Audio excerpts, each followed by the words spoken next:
এ দাদু, ঈদের মার্কেট করার টাকা দাও। এ কি দাদু, তুমি মারলা কেন?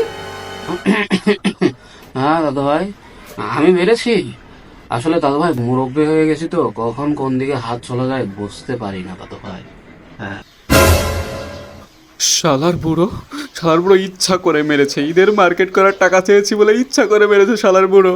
ওই যে গোলামের দোকান থেকে প্রতিদিন ইফতারের পরে আমার নাম করে বিড়ি কে খায়, এটাই তো আমি বুঝতে পারছি না দাদু ভাই। এই যা, টের পেলো কিভাবে বুড়ো? সব টের পেয়ে গেছে। প্রতিবার এরকম করে, প্রতিবার এরকম করে। করবো না আমি ঈদের মার্কেট, শালার বুড়ো।